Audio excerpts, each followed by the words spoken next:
I don't know why, but this one hasn't really left my head. And it's not even the most dramatic case I've looked into, which is probably why it surprises me that it sticks.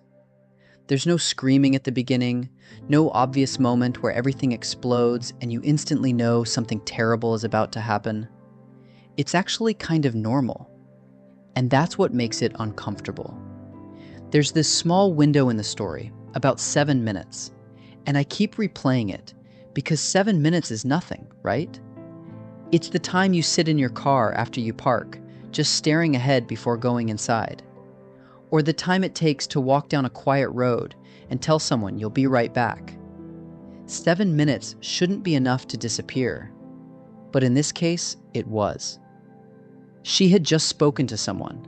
She had just said she was fine, calm, normal, nothing urgent in her voice.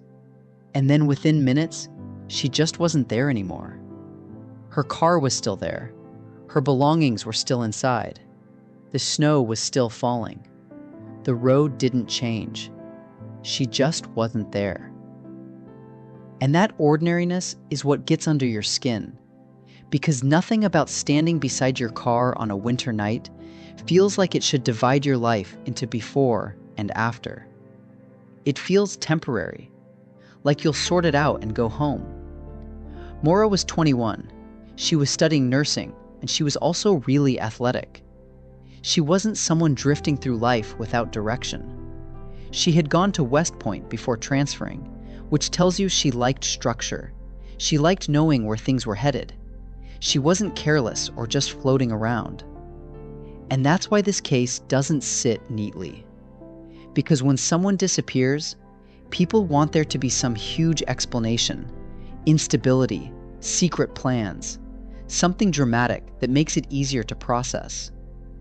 But when you look at her life, it doesn't scream that. The weeks before she left were complicated in a very human way. There'd been a car accident involving her dad's vehicle, some academic pressure, a credit card issue that was embarrassing. Not catastrophic things, just stacking up quietly. And you know how sometimes it's not one big breakdown? It's just a bunch of smaller pressures that make you feel like you need space? Like you don't even want to explain yourself. You just want to breathe somewhere else for a bit. That's what this feels like. On February 9th, 2004, she emailed her professors saying there had been a death in the family and she needed a week away. There hadn't been. And that detail doesn't automatically make me think something dark was happening. It feels more like she didn't want questions, like she needed room and didn't have the energy to unpack everything. So she goes back to her room and starts packing, folding clothes into a bag, grabbing toiletries, picking up a couple school books, which honestly feels important, because if you're planning to vanish forever, you don't bring homework. She withdraws about $280, not a huge amount, just enough for a short trip. She buys alcohol, prints directions. Then she gets into her car, closes the door, starts the engine, and I always imagine her just sitting there for a second before pulling off. Because you know that moment when the car is running but you're not moving yet, and your thoughts are louder than the engine? Maybe she adjusted her seat. Maybe she pulled her jacket tighter, because February in New England is cold. Maybe she just stared straight ahead before putting it in drive. Then she left. No dramatic goodbye, no announcement, just driving north.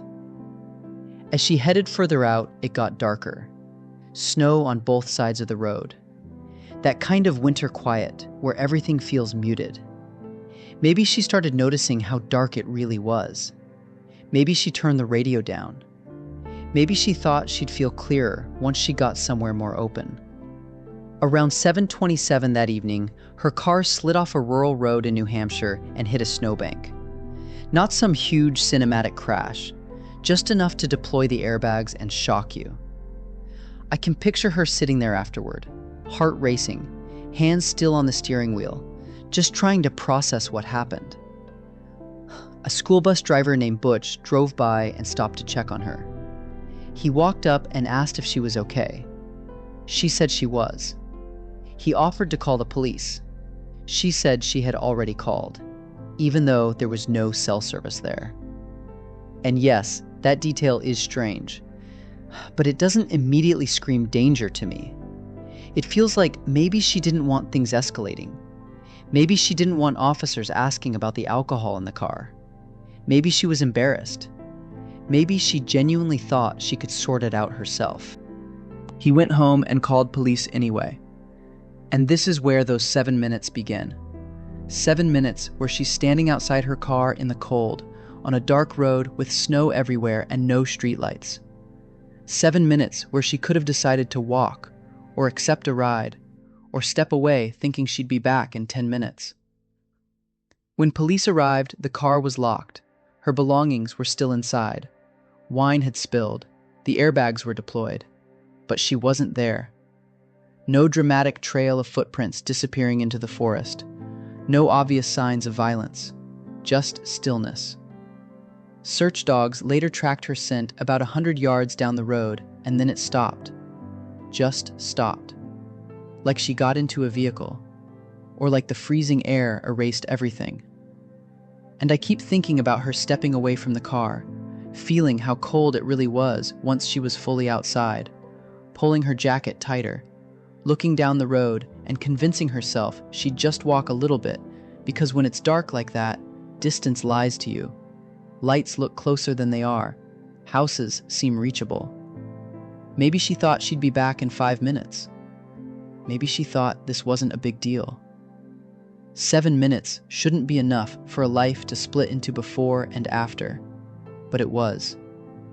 Her family has searched for years. Every spring when the snow melts, people go back out there and look again, because it doesn't feel resolved. It feels like someone pressed pause mid-sentence.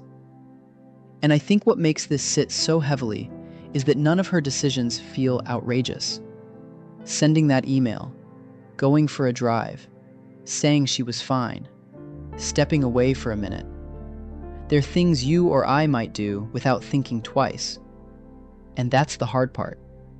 Because it means the shift didn't announce itself. It just happened. I don't know what happened to Maura Murray.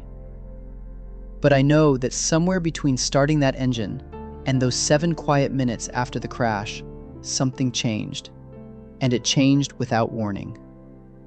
If you've ever driven just to clear your head, this one probably feels closer than you expected.